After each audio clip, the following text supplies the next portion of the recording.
Hey, what's up, everybody? If you appreciate the format and you appreciate what we're doing here, then make sure you contribute to the Cash App, make sure you contribute to the PayPal, make sure you donate to the Super Chat.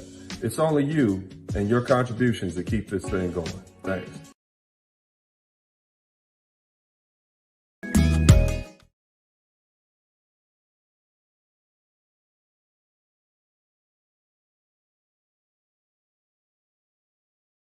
The only time black men are allowed to speak is when it benefits others. So hey, this is your opportunity to speak. I want to hear from you. And if you want to make this voice louder and clearer, then what you need to do is contribute to the Cash App, the PayPal, and the Super Chat. I appreciate you.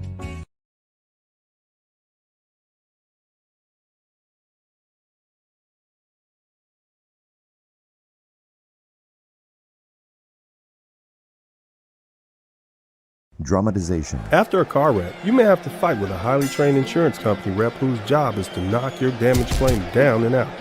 It's a bad idea to enter the ring alone against a trained boxer, and it could be a bad idea to fight against a big insurance company by yourself. When the bell rings, attorney Dennis Sperling will be there to fight for your rights. If you've been seriously injured in a car wreck, call me, attorney Dennis Sperling, at 866-529-2444.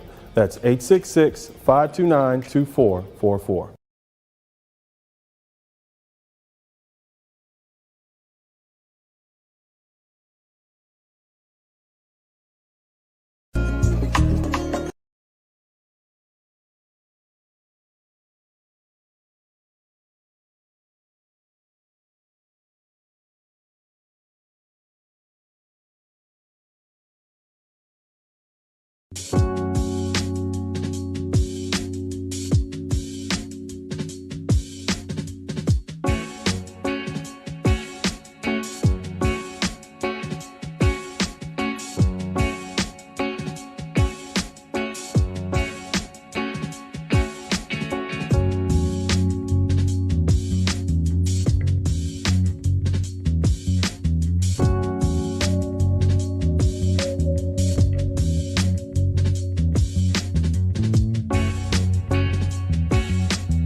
Can do.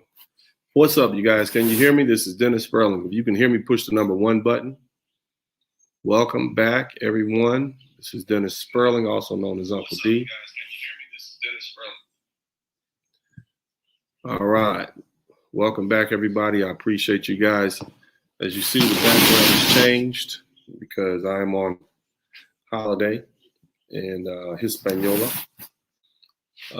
It is an island off the coast of Florida.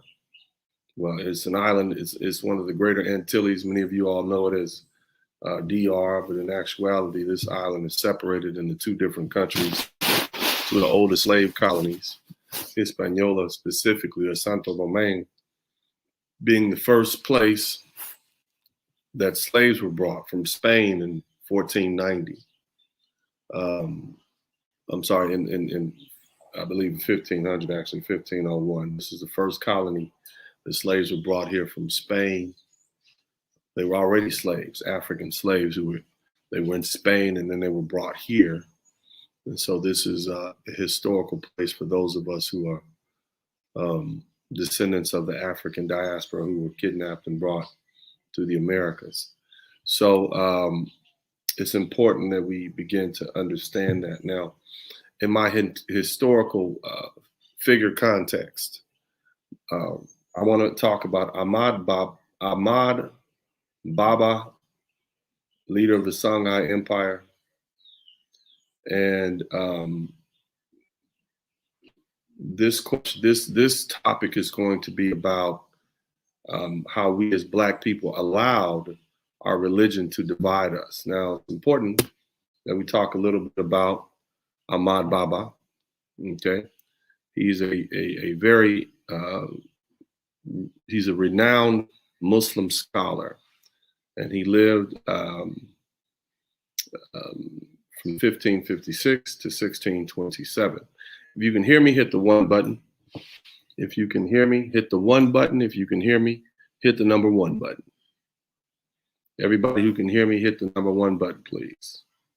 I want to make sure everybody is here and everybody can hear me. If you can hear me, hit the number 1 button. Let's see here. And make sure you get the likes up. So either way, I will go ahead and proceed. So here's the thing. Ahmad Baba was a Berber. He was a writer. He was a scholar. He was a political provocateur in the area then known as the Western Sudan, called Timbuktu's greatest scholar. He wrote more than 40 books. Ahmad Baba made an effort to end racial slavery, criticized the association of Black Africans with slaves, particularly criticizing some Muslims adopting the narrative of curse of Ham found in the book of Genesis.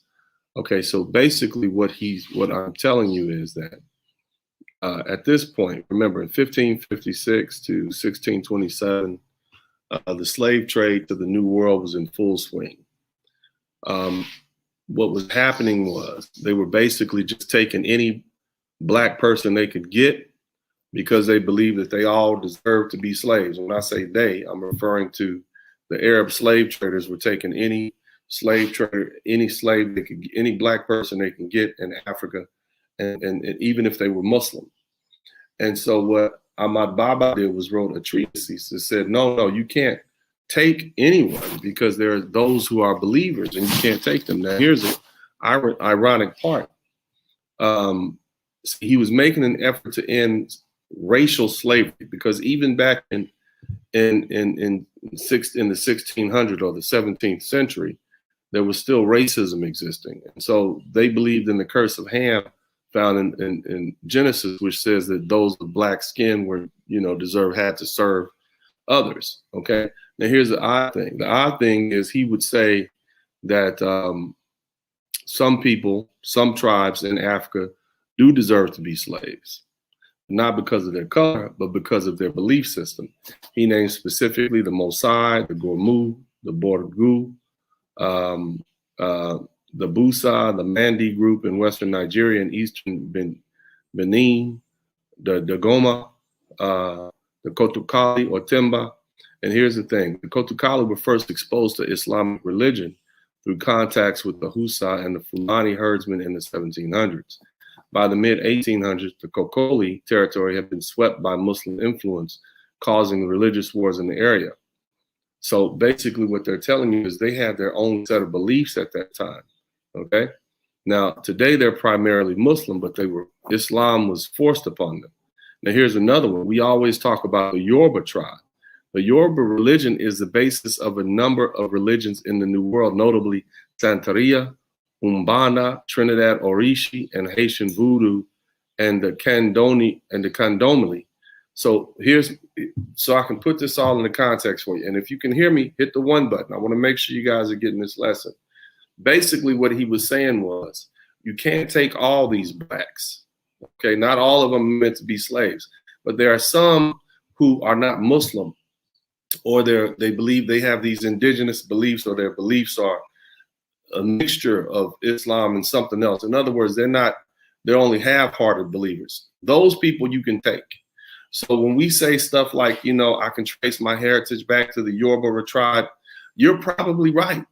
When you can say, because see, those people, it was sanctioned, it was basically legal to take those Africans because their religion was not Islam. So this great African scholar, Ahmad Baba, said, yeah, he basically had to cut his losses and say, well, look, they're going to take these blacks anyway. At least let me save my Muslim brothers.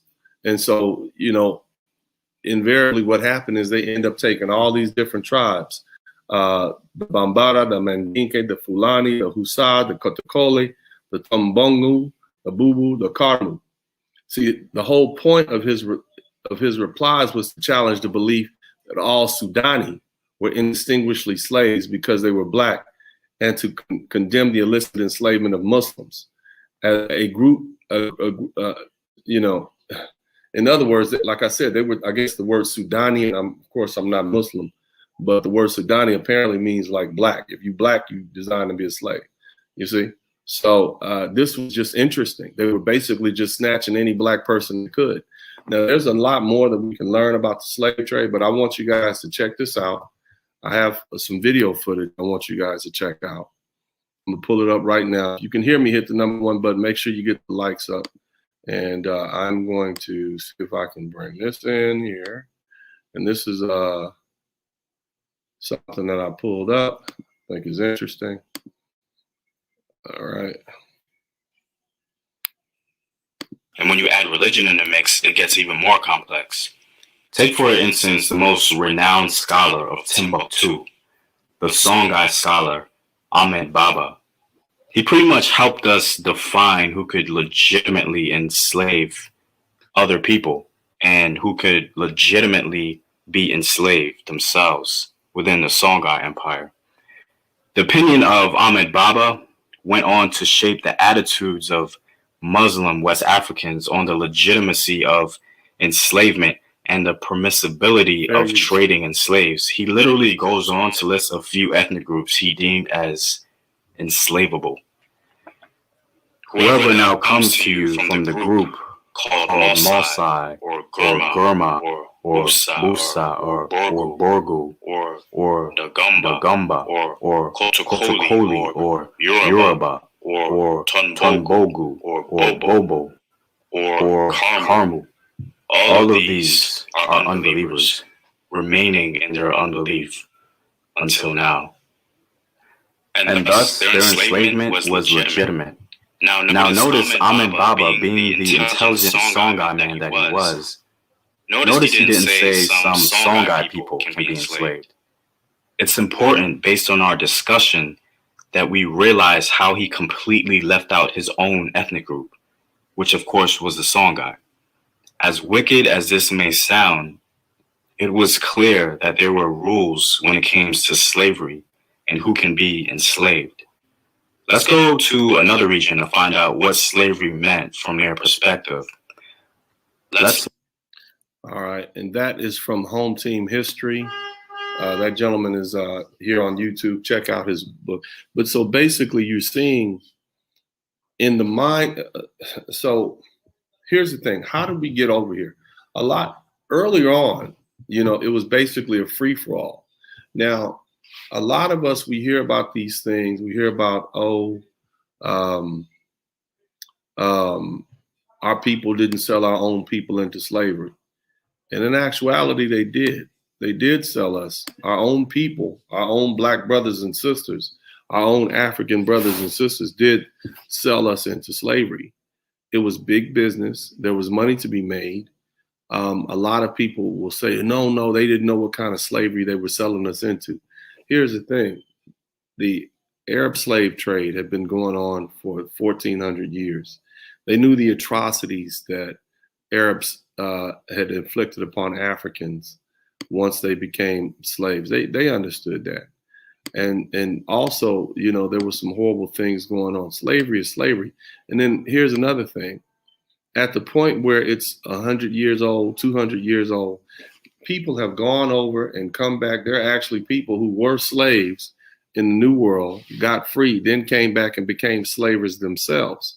I'll talk about that in some videos coming up. But the bottom line is, family, it shows here how religion, right? How we allowed a religion to separate us. genetically speaking, there's no difference between um, Ahmed Baba and any other African on the West Coast, of Africa, Ahmed Baba, but he allowed his religion to separate us. See, this is what we allowed to happen. So this is something that we have to begin to consider. Now, I think, and I'm not sure, but we may have some Hebrew Israelites in the chat room, and I think they will probably point out to us that those actual members of those different tribes that were deemed worthy of enslavement were actually Hebrews that had immigrated from what was Egypt or the Middle East or something like that. I think that's their theory. I'm not sure. I don't profess to know much about their religious beliefs, but I think that's what they're saying. But the bottom line is, family, this is something that we should address. Now, at a certain point, they were just snatching up people. They were just snatching people and taking them away. And I'm going to talk to you guys about this over the next couple of days. Being here in Hispaniola, I think it's important that we begin to get a very concise history of the slave trade and get a better understanding of it, because as it is this point, I don't think we have a true understanding. I really don't think our brothers and sisters want to believe that our African family, our African brothers and sisters, sold us into slavery, knowing that this was the atrocity of the Western, the transatlantic slave trade, and the conditions in the New World would be as bad as they knew. You see, and that's something that we have to deal with. We can no longer run from that. We have to understand that they were doing what human beings did, and that was in their best interest. Now, their saving grace is this, and we talked about Mansa Musa. We talked about his pilgrimage to Mecca, maybe 2033, more or less. I'm 1333, and the world saw his riches, and they saw the riches of West Africa. And so after that, the world decided to invade West Africa and take from West Africa what it had. So it did. It came, invaded the Portuguese. All these people came and robbed and stole and waged war. And they basically robbed West Africa. So it reduced the people to poverty and made them weak. And then what did they do? They came and took their most vital resource, their people. Africa's people were being stolen from it. And so when Ahmed Baba comes in, then he says, okay, we got to get some order to this thing. You can't just take all black people. All black people are not deserving of slavery, irrespective of what the curse of Ham says. Some of them are Muslims. Now, there are those who are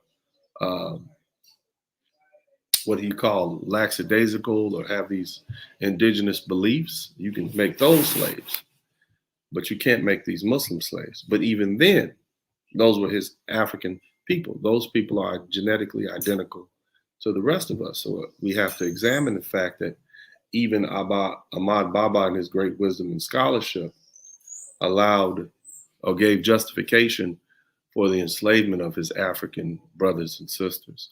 I think this is a very interesting concept. I think it's a very interesting conversation. Those of you who would like to join in, please join in. I would look forward to hearing from what you have to say. We're going to get straight into the point here. Make sure you contribute to the Super Chat, the Cash App, and the PayPal. Join the conversation. Let's talk about this. I have a few more stories to share about Ahmed Baba. Specifically, let's read a little bit more about him,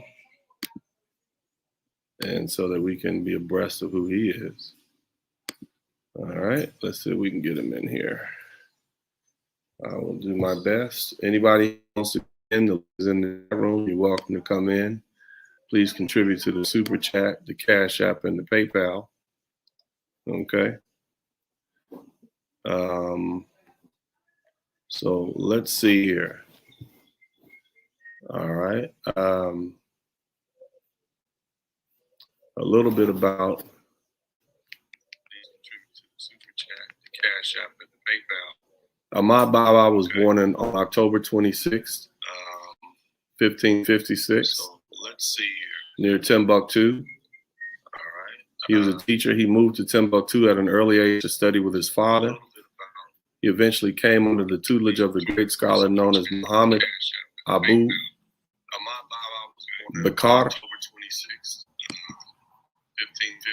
And I'll bring the screen up so you guys can see it. He was a teacher. He moved to Timbuktu at an early age. I want you to make sure you see this. He eventually came under the tutelage of a great scholar known as Muhammad Abu Bakr. Okay. All right. I'll bring this screen up so you guys can see it. Bring it up now. He moved to Timbuktu at an early age to study with his father. He eventually came under the tutelage of the great scholar known as Muhammad Abu Bakr, who would have profound influence on his intellectual development. Ahmad Baba spoke highly of his professor as being one of the best of God's virtuous creatures, and that his like will never be found again, he wrote. All right. In his undergraduate days, Ahmad Baba asked Muhammad Abu Bakr to lend him a rare treatise on grammar.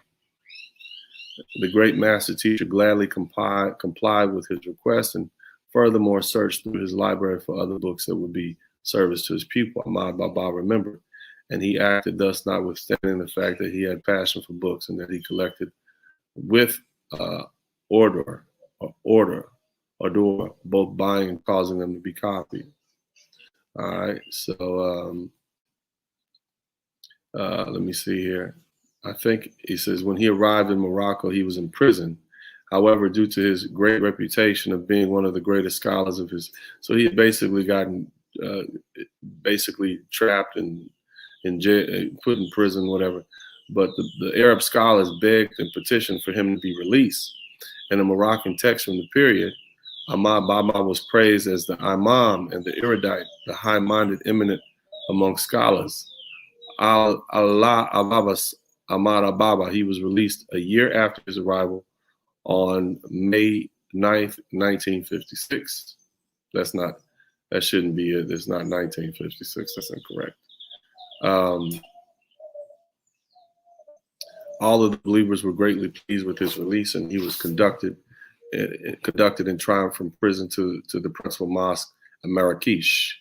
A great many of the learned men urged him to open a course. Now, I want to skip past this part because I want to just tell you who this guy is, right? So, you know, he's a big deal. He's a religious scholar, blah, blah, blah, blah, blah. Now, ironically, he had at some point had an audience with the sheik, and he basically let her know how pissed off he was at the way he was treated when he got there. So this is what this black man did. He basically let him know he was pissed off at how he was treated, and you know, he didn't hold back. And so even in a situation where, you know, this man is in somebody else's, you know, he's just a religious scholar, he stood for what he believed in. Now, let me see. Dollar Will said there was no forerunner to chattel slavery. Slavery was not eternal, and the multi-generational beforehand. I get that, Dollar, and I'd love for you to come in and have this conversation with me. My point being that at what point after 400 years of slavery did they not realize what was going on? See, it's easy to say, oh, let's blame the white man. It's hard to say that our own brothers and sisters sold us into slavery. And yeah, we can say for the first 20 years they didn't know. From, I don't know, 15, you can say from 1501 to, you know, 1521 they didn't know, right? You know, maybe we could even, you know, we could say they didn't know for the first 100 years. You know, from the first slave being brought over, let's say they didn't know all of it from 1501 to 1601, they didn't know. But at some point, Dollar will. Our black African brothers, because they were getting messages back, because they were getting people who had been enslaved and then were released from slavery, they knew what the atrocities that we as their brothers were suffering. They knew, they had to have known, because otherwise they would just ignore it. What I'm trying to tell you is they just didn't care, because they did what human beings did, and that is look out for themselves. Yes, I understand Africa had been put in a dire situation. Our wealth had been robbed. Resources were low. I get that, and I understand where you're coming from, but at what point did they realize what we were dealing with? After you get all the people coming back from overseas, yeah, this is what they're doing to those Negroes over there in Santo Domingo. Man, look what they're doing to those blacks down there in Haiti. Man, they had a rebellion down there so bad. I mean, your child is born into slavery over there. At what point in that 400-year time period? At what point in that 400-year time period do we stop making excuses? You understand what I'm saying, Dollar? What's happening, brother? I'm good. How are you doing today? Good. Yeah, I think what the question you ask is valid, and we have to ask it in a way that's not rhetorical, because we have historians, and I don't think that we have put that question to historians of African history that are in the diaspora and continental African historians. And that, I'd say, that's the first part. We have to, I'm gonna ask you a question. You got straight to the point. At what point, after the first slaves were brought from Spain to Hispaniola, I believe it was 1501. At what point in this, from 1501 all the way up to 1865, when slavery ended in the United States, and I believe it ended in Jamaica, in the Dominican Republic, right after the Haitian Revolution. But at what point did our brothers in Africa realize just the extent of the atrocities that we were suffering here? Because you can't say at no point they knew. That's what I'm saying. I don't think no one is saying that. I'm saying we got to ask that question legitimately without rushing to a judgment and just await the answer. Likely, yeah, and that's why it's been 400 years. At what point are we going to come to this? I don't think we're rushing. We want to know now. It's been 400 years. Right, so we need to ask the question to the historians, and they likely have answers to say at this point they knew. But I think that we're listening, our modern. I'm using some video, use some text from some Ghanaian scholars, and they knew very early on. I mean, matter of fact, they will tell you that none of the actual European traders entered into the hinterland. It was always Africans who went in and captured other Africans. Now, we like to say, oh, they're victims of war.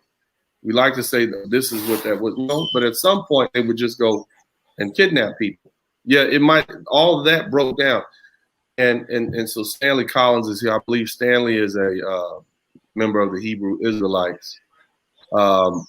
Stanley, I actually spoke earlier about a Muslim scholar, Ahmad Baba, who basically designated certain tribes as legal to become slaves.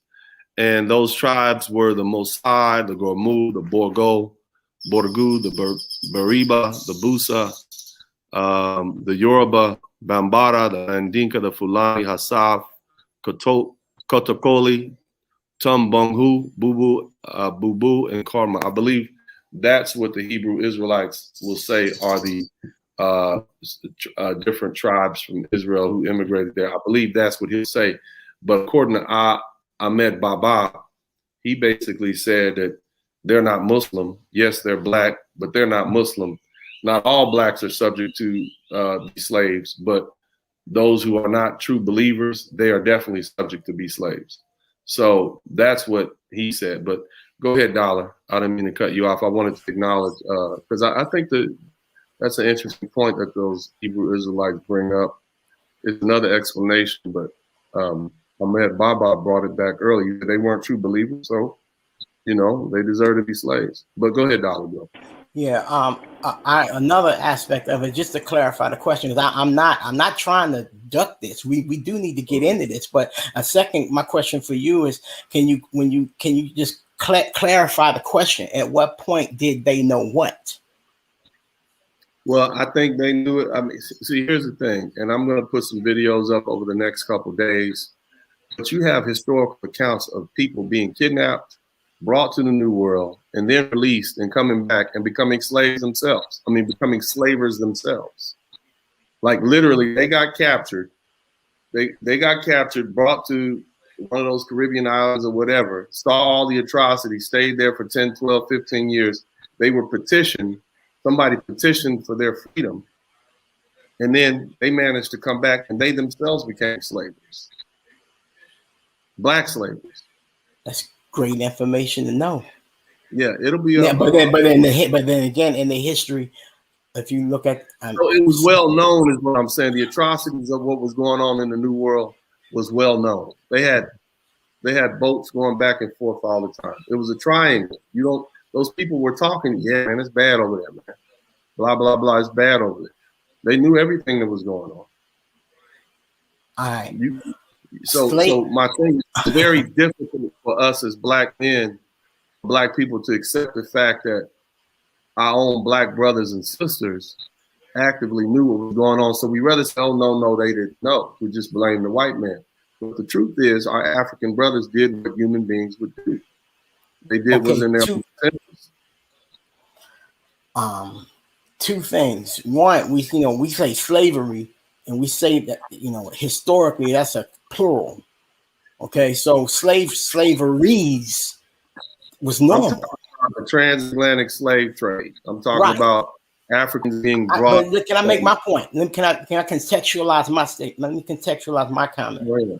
That in the history of inhumanity and cruelty of man to man, whether that's this thing that we call African, which they didn't think that way. No, they didn't. And so how would they? I'm not justifying transatlantic slavery or from the other slaveries historically, but that's just where we come from in our bestial treatment of human beings. We, not black people, humans. Okay, so I'm trying to say, at what point, I want to know at what point did quote, here I go, the Africans or some tribe, if I can pin it to say this tribe knew. What I'm telling you is they always knew. They knew early enough. They knew. I'm saying that I would say that they knew within the first 10 to 20 years what was going to happen to these blacks that they kidnapped. They just didn't care because they needed money. They needed material. It was a triangular slave trade. They brought the slaves over to Africa. They brought the slaves from Africa to the Caribbean. Sugar and other products. I got all that. When you finish, sugar and other products were taken to Europe, and then supplies from Europe were brought, like metal and copper and those sort of things. Those African kings, they needed that. I got that. I'm trying to make a point. I would like to get a historian to be able to tie it down and look at it from the different. Let me give you a. Like I said, brother, I'm going to post up some videos earlier. I'm going to post up some videos later on and talk about it. But right now, what we're talking about is division and how we allow religion to divide us. You see, clearly Abu Bakr knew that his African brothers and sisters were being kidnapped and brought overseas to become slaves. And he said, well, you know what? Yeah, but you can't take these black Muslims though. Just because they're black, that doesn't mean they're slaves. So he made an active choice. Now, he also said you also can't take any of these people from the Songhai demographic, but those happen to be his own people. You see, so he made a calculated decision. No Muslims, and you can take these natural tribal people that have that African spirituality, leave the black Muslims alone. So he knew. Oh, I'm not debating any of that, Shout out to Sonetta and people on that sector of the pro-black space. But I'm not pro-black. I'm a realist. Well, so, I'm a realist too. I'm pro-black. Historian. I'm just making an argument. Because see, here's the thing, brother. We as black Americans, we're living in a fantasy land. We don't have any friends. You know, and until we begin to put this in a historical, until we put it in the correct context and realize you damn near on your own, but you don't owe anybody anything. See, this is my whole point of having this conversation. I love and I acknowledge our African brothers, but they turn their back on us. You see? And we can't not see that. See, I'm a lawyer. If I'm going to sue for reparations, I'm going to sue all those corporations in the United States that benefited from slavery and inherited money from those people. You know, they came up. And I'm also going to sue those same families in Ghana, Nigeria, and those governments that benefited, because those are necessary parties. See, it wasn't the white man running into the interior Africa. It was these kingdoms. It was these kingdoms and their tribesmen running in there, getting people and bringing them back to the shore. White men, all the scholars will tell you, white men wasn't running 100, 200, 300 miles into the interior Africa, kidnapping black folks. All of them need to be sued because they were all culprits in it. You see, so we got to get out of this fictitious, oh, our brothers, it's almost like we don't want to believe that our brothers would do that to. Yeah, they saw us as a commodity. They needed something. They needed what the Europeans were offering. Yeah, now, and I'm going to say this. Yeah, the Europeans had come in and they had robbed us. They saw what Mansa Musa had done. He had all his wealth, so they came and parked their boats off the coast. And then they went in and robbed us and took all our gold and left us in a deplorable situation. So we didn't have anything else to sell but each other. So we start turning on each other. They start turning on the weaker. The kingdom said, well, I need this. We go get them Negroes from over there and ship them to the white folks and we'll get money for that. That's how it went. They did what human beings were supposed to do. All of them are culprits. That's what I'm trying to tell you. And we can't soften that anymore. We have to acknowledge that they were all culprits. They were all culprits. And no matter, and we had, oh, well, you know, they didn't know what they were doing. They did know what they were doing. They knew exactly what they were doing. All of them. Reason for it. They did it for greed. They did it for money, period. They did what human beings do. All of them that participated. Every last one of them. That participated were culprits. After 400 years of it, you don't think the word got back to what was going on? All of them that participated. Listen to me. After 400 years, okay, it's year one, maybe they didn't understand. Year two, year 50, maybe they didn't understand. But after 350 years, you don't think they realized what was going on? Are we saying the same thing, that all of them that participated were culprits? All of them are culprits. Not every the ones every last one of them. Not just the ones that participated. Every last kingdom, every last tribe, every last African government, every last one of them are in part responsible for our kidnapping and enslavement and shipped over here to the Americas. Not just the ones that participated. Every last one of them that participated. Okay, thank you. That's all I'm trying to get, that little bit of clarity, because when we say Africa, our brother soldiers, yes, some of our brothers did, some, but there were other countries. It was rampant, brother. It wasn't some. It was the vast majority of. That's what I'm trying to tell you. The vast majority. Everybody was stealing and bringing bodies into the shoreline and putting them in these ships. They had hundreds and hundreds of slave ports like along the African coast. Man, everybody was involved. It was a big deal. It was a big business. It was like the drug business. It was big. It was a big deal. People getting paid, man. Everybody in that region. Everybody. We come from that West Coast, right? Well, it's not just the West Coast. It's all along everything. If you start, I got a video I'm gonna pull up later on when I really dig into this. Right now, we're just talking about the division. Right, how we allow religion to divide us. Oh, you're right. You're right on that. You're absolutely right. And it's important to learn who this man is, Ahmad Baba, because he was a black Muslim scholar, right? Who said, yeah, I'm acknowledging the fact that y'all taking black people because you just say they're black and because they're black, they deserve to be slaves under some theory of the curse of Ham. But you can't take these black Muslims. However, you can't take these Yorubas and these other people, these Fulanis and these folks over here. The reason you can do that is because they're not Muslim. And you also can't take my people from the Songhai, my people, my tribe. So he made a calculated decision, Dollar Will, you see? And people base on in part, they based who could be kidnapped and who can be taken and enslaved based on his scholarship. He was put in a bad situation. You see what I mean? Because they were just taking every black person they could get hold of.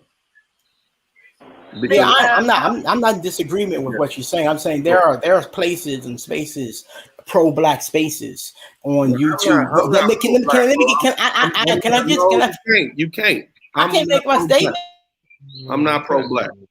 I'm just talking to you like a litigator, and I'm trying to figure out who's responsible. That's it. We don't do pro-black on this page. All right, go ahead. I'm just saying that there are spaces where those questions are discussed, and to the extent that that information is there, and the evasions.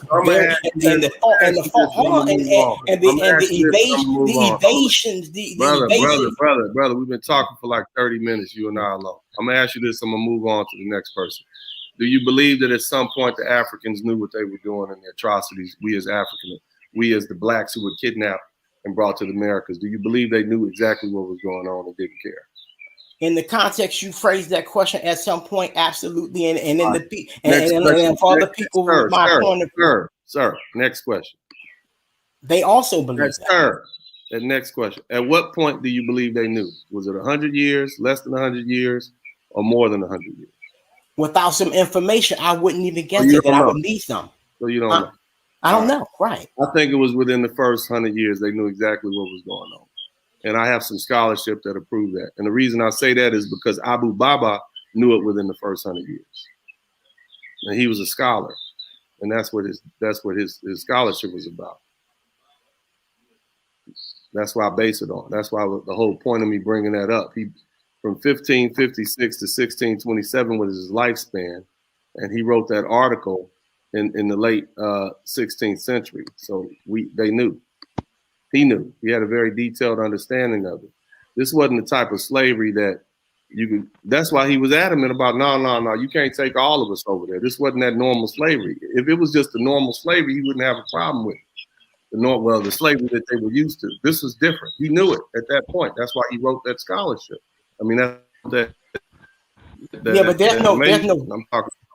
there's no ducking that part. And even on the continent, they have to face up to. They don't even talk about it. A lot of tribes don't even discuss it among their own people. And there's a lot of continental Africans that they're not even taught about transatlantic. Yeah, it's an uncomfortable conversation, but see, we can't let them fly out of it.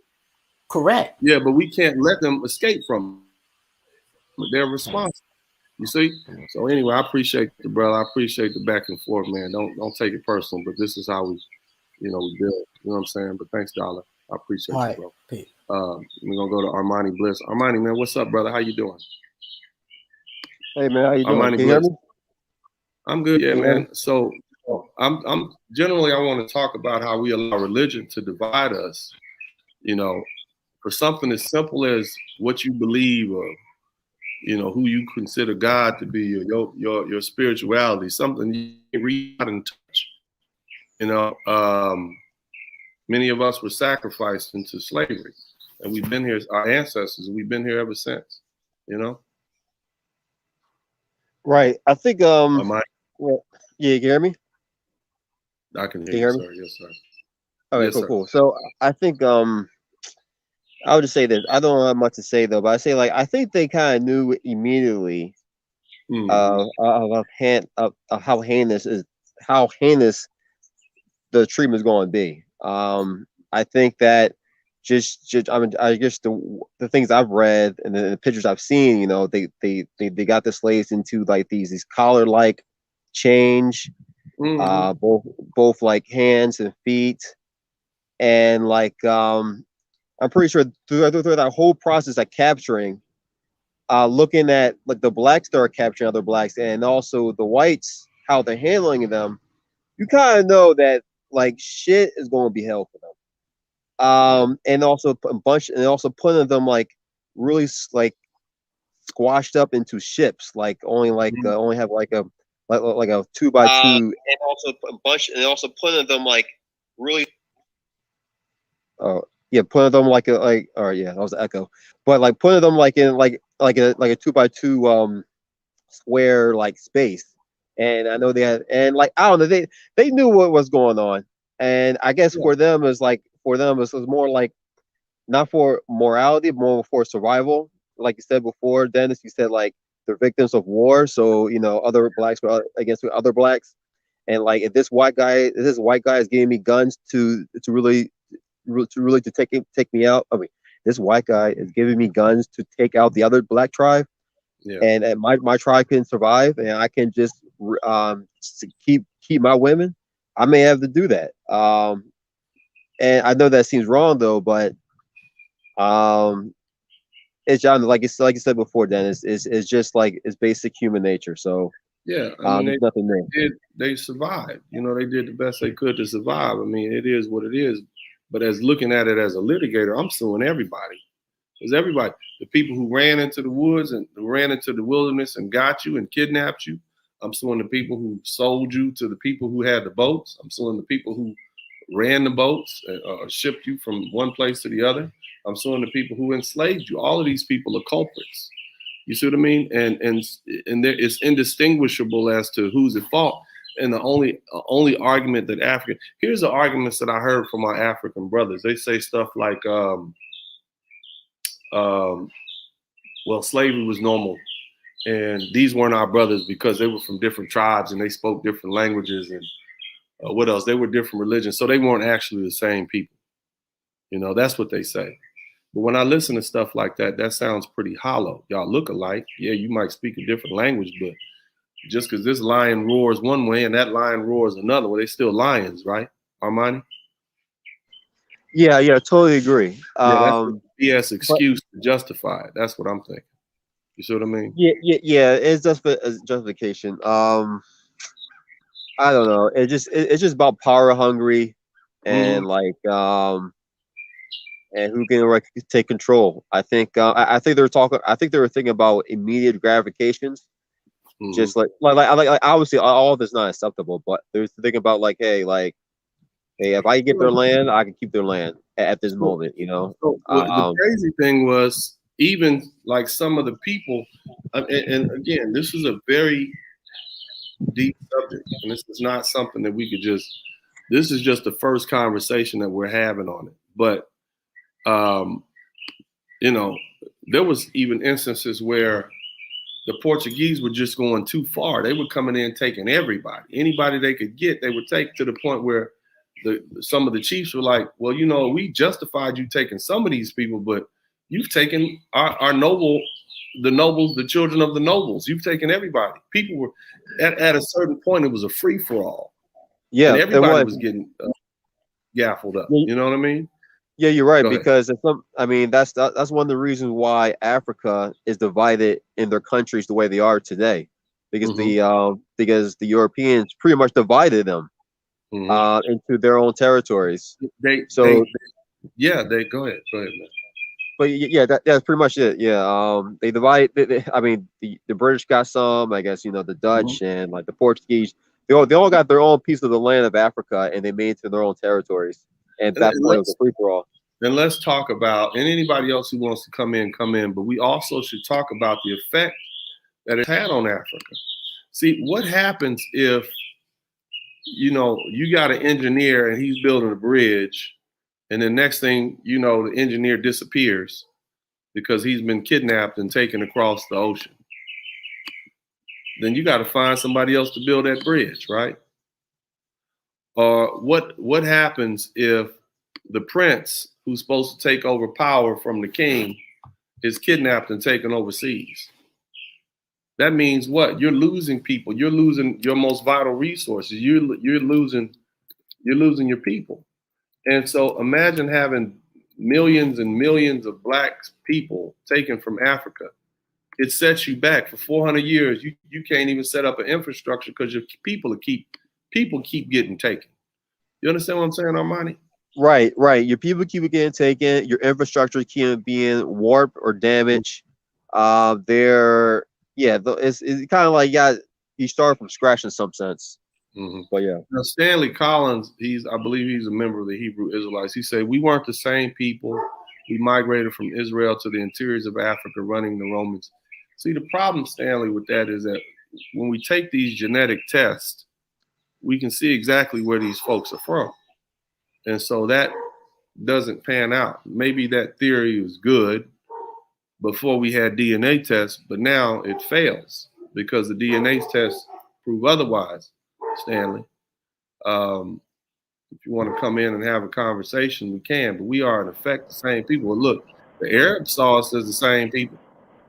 They thought we were all, everybody who's black, y'all all in the same group. They were taking Muslims, tribal folks, until Abu Baba came in. Ahmad Baba came in and said, no, you can't take the Muslims. And you can't take my people either. But anyway, Tyree, how you doing? I'm good, man. How you doing, man? I'm good, man. I think this is an introduction to a very interesting conversation that I want to have with my Black American brothers.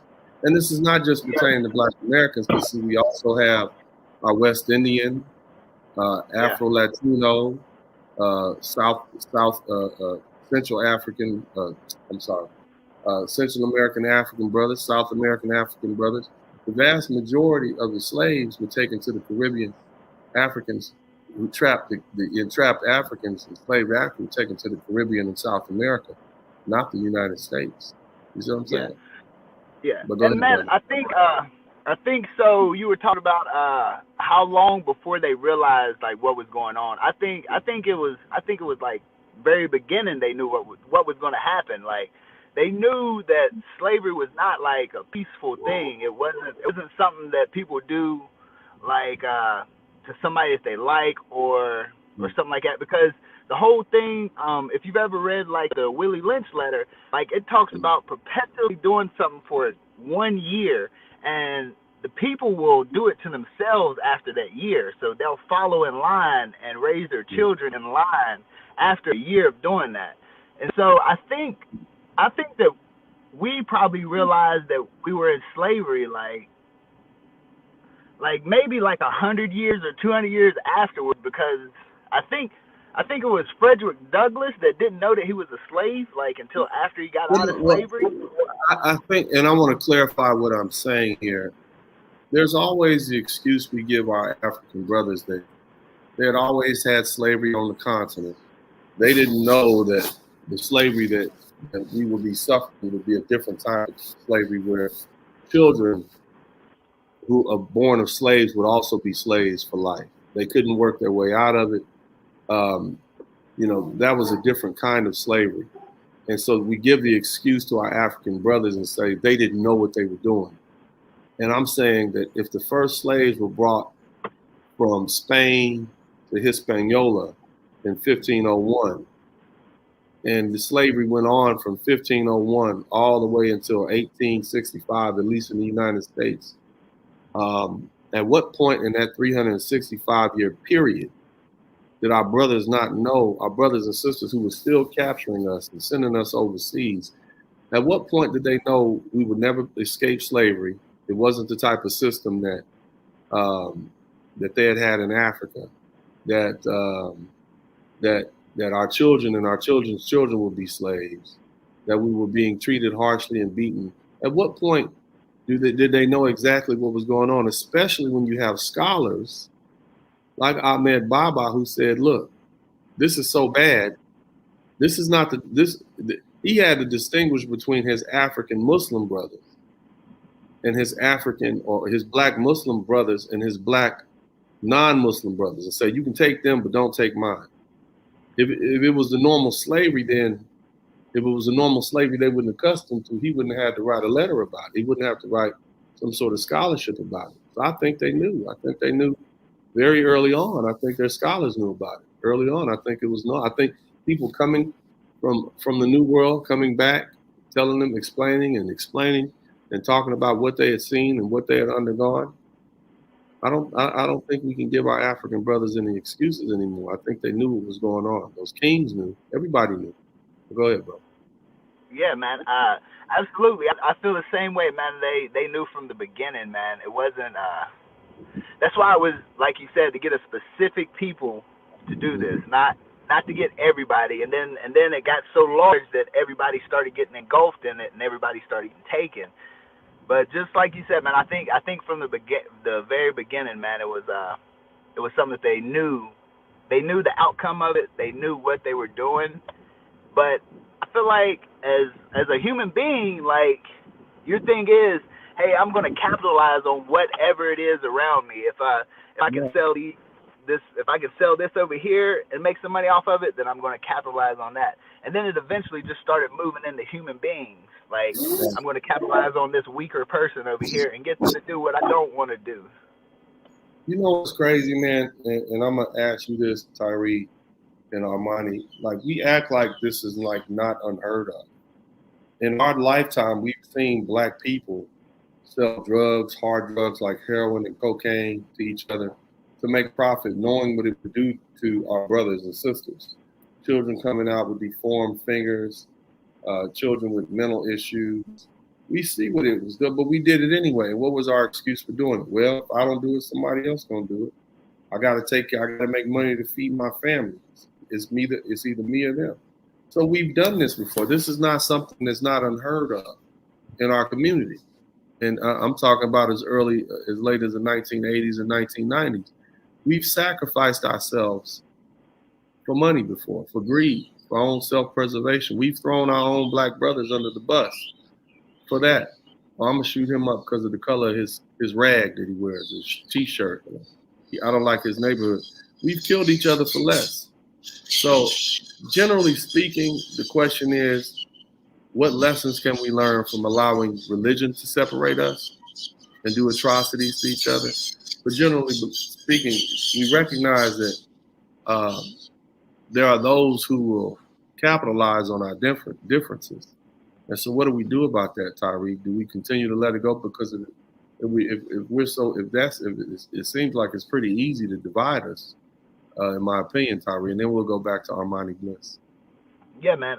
So I feel like I do agree with what you're saying, man. I never really thought about it so much about like the drug selling and slavery thing, like, because I mean, it's somewhat the same business. I use that because we can agree that they're both immoral and we know what we're doing. Yeah. You know, like Black drug dealers, they don't go to white neighborhoods and sell drugs. They sell it in the Black neighborhood. Yeah. And those Black Africans, they went out and captured Black people and brought them to the coast and sold them. That was also immoral. They knew what they were doing. You know, and we just need to go ahead and accept that. Stop making excuses for them. Stop romanticizing Africa and giving them the benefit of the doubt. When they did what human beings do, they looked out for number one. That's what I'm saying. But go ahead, bro.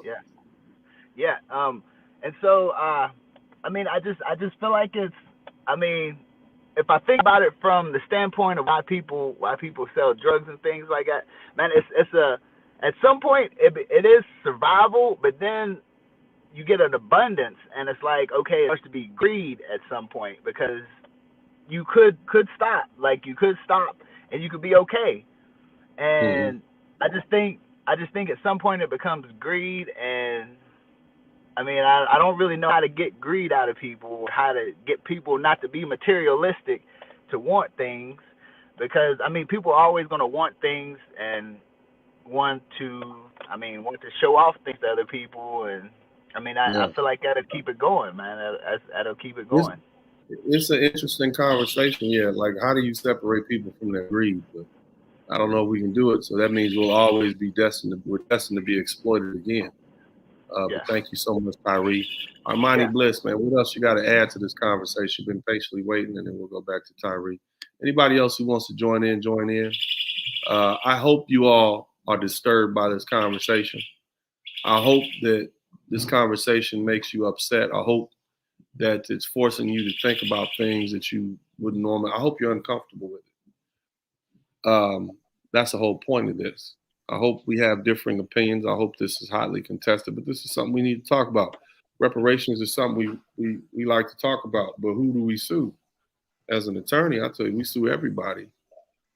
And so you can't sue one and then let the other one off the hook. Armani Bliss, what are your thoughts on this conversation?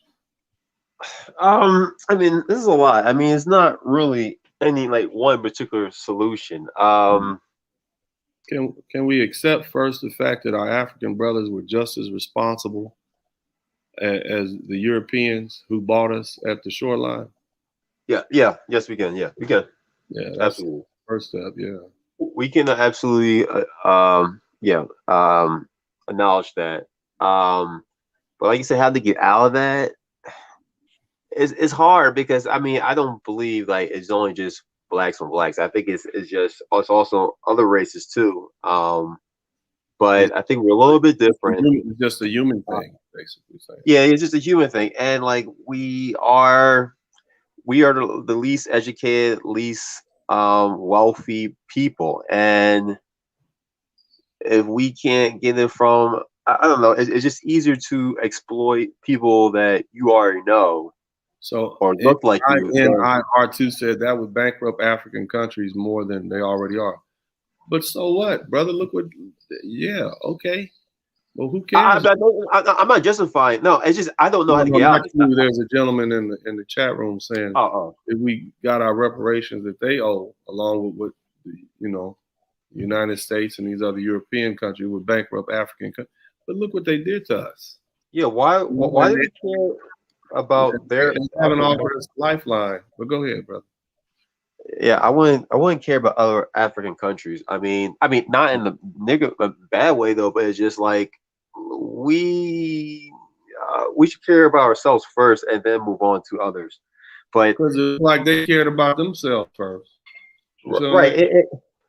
Right. It's not even that. Like, I mean, as an American, you should care about your own people, then other countries, not the other way around. So even though African countries may suffer, I mean, we should come first. I mean, absolutely. That shouldn't be a question. That should not be any kind of question, because their loyalty is them, not to us. Well, see, my thing is there was a wrong that was done, and everybody responsible should compensate African Americans for that wrong. I mean, if we can trace these, let's say we can trace the Ghanaian government back to the point where it was a kingdom, and that king authorized the capture and selling of certain people within its kingdom.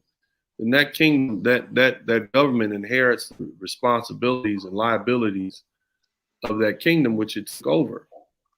So you got to pay. Period. Everybody gets sued. The companies, the insurance companies that insured the Africans, everybody gets sued. And let the court sort them out. That's what I'm saying. Right. I think at this point, right, to really fix this, and this is like a fantasy thing, right? This is kind of like if everything was perfect, at least for the black people are in America, whoever they are, if African Americans from the Caribbean, Africa, doesn't matter. Black people in America, this only way we can actually. Randall, this guy named. Go ahead, man. Go ahead. I'm kind of getting off the subject. The only way you could fix this kind of like animosity is that we need like some kind of like big shot black person, like let's say a billionaire, and he gives us maybe, I don't know. Now, it's too complicated to talk about it, but I was going to say somehow give us. There's another avenue we can take, but I want to. Randall says, so what? They didn't care about us. Right. They didn't care about us, brother. That's what I'm trying to tell you. And we need to stop romanticizing what our African brothers did. It's, they didn't know they were selling into slavery. After 350 years, they couldn't figure that out. Just stop saying that. It just sounds ignorant. Don't give them the benefit of the doubt like that. Assume that they did know exactly what was going on, at least after the first 20, 30, 40, 100 years. They knew exactly what was happening. They knew they knew the type of slavery they were selling us into. They got the reports back.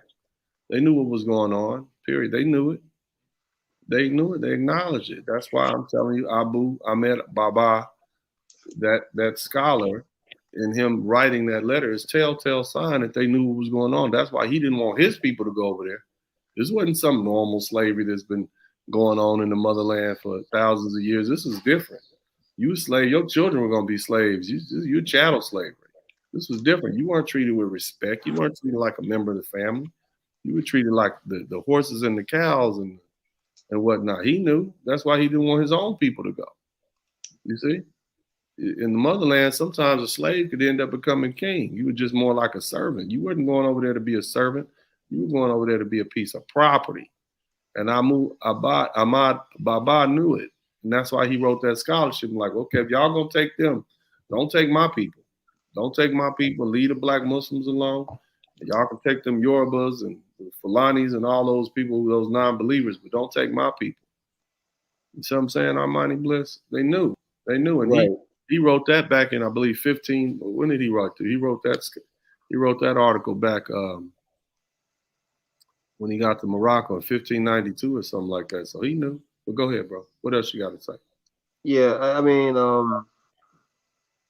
so like, yeah, I mean, yeah, they knew. I guess this conversation is about just really acknowledging this. Yeah. But at this point, don't have animosity between anyone, because we still need to stick together. I mean, I don't know. We got animosity for the part that white folks played into it. You see what I'm saying? So why can't we have animosity towards the Africans? You know, I mean, they part. I mean, yeah, okay. We love our brothers, but the bottom line is they did something very heinous and very wrong to us. You understand? Yeah, but what? Because they was the ones running up in our houses and villages and kidnapping our ancestors, bro. No question. I'm talking about like moving forward. I'm talking about like today. Like we're more money, and we can move forward. Well, I was saying like, wait. All right, hold on. I'm confused now. So all I'm trying to say is that, like, yeah, we can acknowledge that they did heinous things, though. But just even today, moving forward, like, we still have to somewhat stick together, because we're more likely. What's here's the problem, though, and I'm just playing devil's advocate. All right, we stick together to what end? For them to turn their backs on us again, brother. All right. I see your point. I'm just asking. Just give us our money, and we'll go on about our business. You see what I'm saying? We can love you, and let's first acknowledge what happened. Let's acknowledge that you were fully aware of what happened. Let's acknowledge that the governments and the kingdoms in Africa were fully aware of what was going on, just like the European and American businesses were fully aware of what's going on. All of y'all pay us, and then we'll figure out how we can reconcile after we get paid. You see? Yeah, but that's not realistic, Dennis. I don't think that's what's not realistic. Nigeria has a $500 billion annual gross national product. And yeah, but another thing, Dennis, is that, like, I don't know. I mean, the things, right? The Africans today, right? The way I see them, like, I have one friend we're working with right now. I mean, they have no animosity between us, and we have no animosity between them. But in fact, from what I heard, like, some that would disagree, there is some animosity. Yeah, I'm not here to talk about animosity, but you know, there's still those differences, and when our African brothers and sisters come to the United States, they voice those differences, you know, even sometimes our West Indian and Afro-Caribbean brothers. But the bottom line is they need to pay us, and they can feel how they want to feel. Just pay us. You see what I'm saying? Yeah, but the thing is, right, even though, like, you go to Nigeria and they say they did X, Y, and Z, but how can you prove if that Nigeria was actually from? How you can prove that tribe was from Nigeria? Like, after the slave trade, they couldn't move on. They have written records. They have scholarship. They got where they were picked. They got records. You know, they know that this port was here, this port was there. That was sanctioned by this king, that government, whatever. They have records. They even have treaties signed between European governments and different African tribesmen. You know, the great thing about Europeans, they always kept good records. So what my whole point is, we need to stop romanticizing our relationship with our African brothers and just acknowledge it for what it is. At some point, very early on, they knew exactly the type of slavery they were selling us into, and they didn't care because they put profit over our humanity. That's my whole point of having this message. Right. Yes, they justified it by saying, well, there's a different religion, and therefore, yes, we're not the same people. You know, same thing that Stanley Collins is doing here. He said, well, they sold us because we were a different religion. We're not the same people. even though genetically we're identical. You know, Right. so you know, and that's the same thing. But go ahead. No, I got nothing else to say. Okay, I appreciate that, man. Thank you. You guys appreciate the honesty of this conversation, because this is not a joking conversation. This is not something that, I know it's a different tone and demeanor that I normally have, and you guys probably didn't expect this to come in. But these are the type of conversations that we as Black men need to have. We need to talk about it. You know, we need to be honest with each other. See, if we can be honest with each other and say, yeah, you know, y'all was wrong to us. You can't sit there and say you didn't understand what kind of slavery you was telling us into after 350 years. You knew after the first 20 years. You knew exactly what was going on, what was happening. And so you can't say you didn't know. And we as Black Americans need to stop romanticizing it and pretend like, oh, the Europeans is so bad, and these Africans who was running up in our villages taking us, oh, they didn't know. No, you can't pick and choose. All of them need to pay reparations, period. Every last one of them. And then after that, then we can come to some sort of understanding about where we'll move on, or how we can move on from there after you give us our money. I think China. I got a question. Go ahead, Tyree. Yeah, I think China's about to do some slavery to Africa with all the money that they're lending to them. And I think something of that same nature is going to happen to Africa here soon. Just with how much China is moving in and building so much up, and Africa's not going to be able to repay this money that China is lending to them, because I mean they're exporting their wealth to them. They're exporting all the resources from Africa to China, and so I think like you said, they knew what was going on.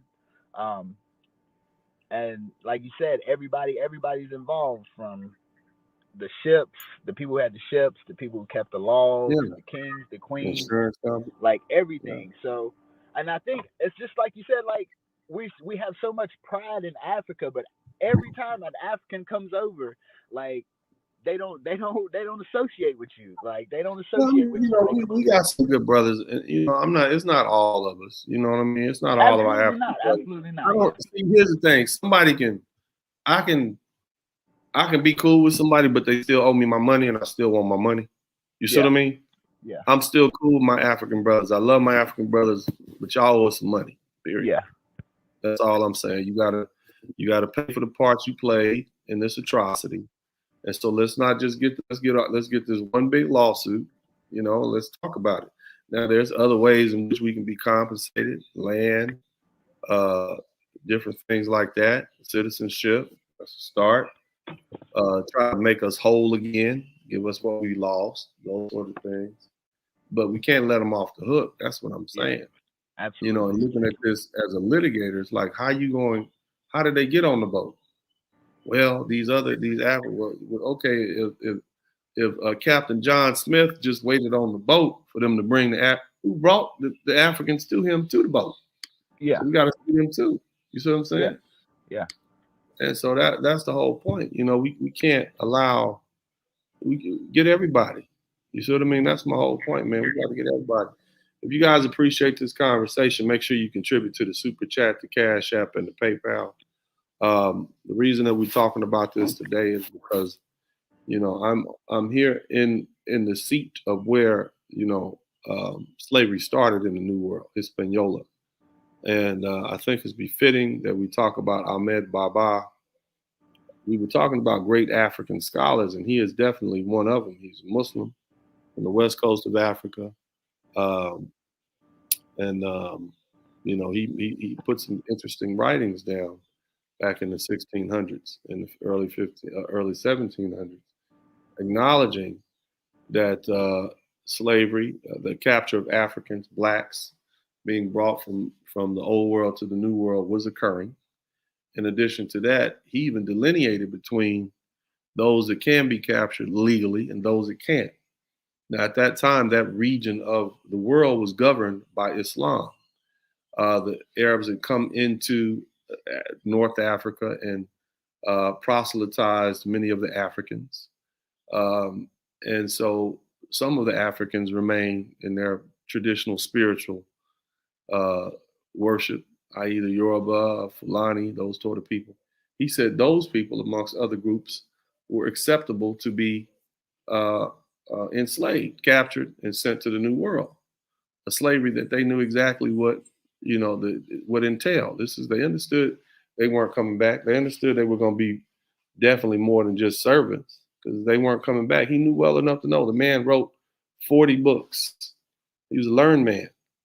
And he said, look, you can't take my black Muslims. You can't take you can't take people from my tribe, but you can't take these people from these other tribes, even though they are black. Yeah, the curse of Ham doesn't apply to Muslims. That's what he said. You see, so they knew exactly what was going on. Otherwise, he wouldn't have been trying to write and petition and get his people up out of that. That's my whole point. But thank you so much, Charles Clark. Have you guys examined the new, I got some new emojis and whatnot. Has anybody tried to use those new emojis? I want to see if you guys can use those new emojis. I got my membership up. So try that if you will. Armani Bliss, how you doing? You got a couple of, you had one more point you wanted to make. Yeah, I mean, one more point about the suing, the lawsuit. I mean, the Africans, they can make an argument saying that, like, yeah, that happened X, Y, and Z, but I think the average black people who live here are more wealthy than the average Nigeria, because the American dollar goes further. So they're going to be less. Just because we got money, just because we took a bad situation and flipped it and made it better, we shouldn't get our money. They're going to be less, like, they're not going to do it. I mean, they're going to, like, they said it doesn't matter if they don't want to do it. They got banks over here and property over here. Get the judgment and seize whatever they have over here that's owned by the government. It doesn't matter what they want. I'm telling you that in a lawsuit, in a reparations lawsuit or a petition to the foreign nations or whatever, we're owed a debt. That's what I'm saying. As African Americans, we're owed a debt. And it's not just the European and American corporations and the government that owes us. It's also those African corporations and African governments that owe us, period. I want my money. I think, look, if we're going to do it right. But how can they do that? Like old reparations. Oh, just name them in a lawsuit and prove your case. No, I'm saying, like, how would you give that money to black people? First of all, establish that it's owed and who owes it. Let's start with that. But say again. No, another thing is that, like, how can you decide who had, like, slavery history, who's not? That's impossible to know. I trace my heritage back to the King Plantation in Virginia, which was a breeding farm, which is why my grandmother's last name was King. The only way you could trace that back if you had some white in you, and even that could be debatable. Well, that's not how that works, brother. They took they have lots of records. They took census records.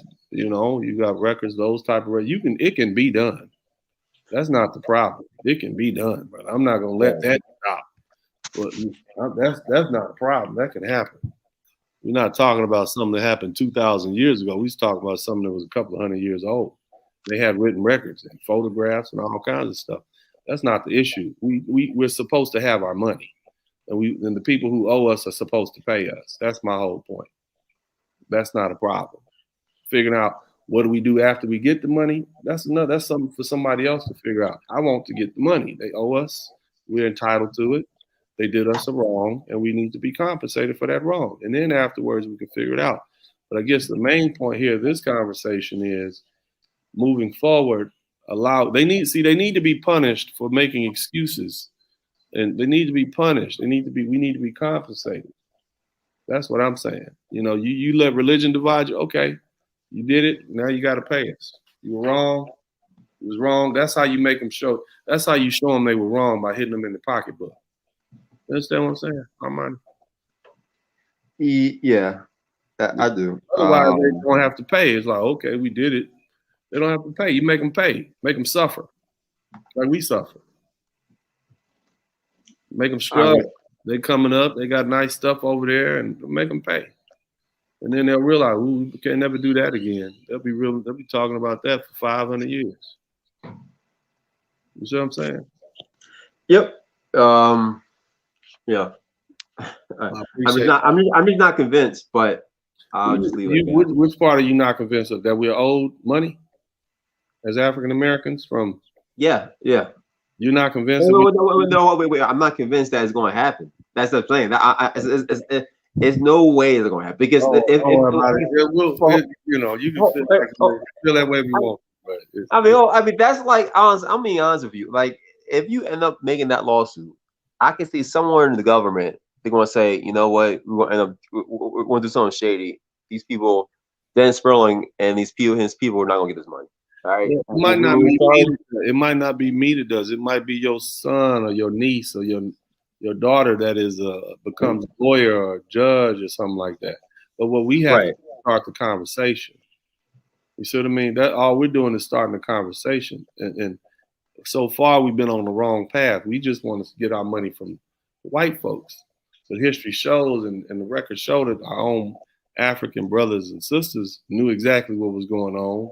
And they did it because they did it out of greed, and they should have to pay. You see what I'm saying? They should have to pay. Right. No, I agree. Yeah, I don't have anything else to say, but no problem. And then I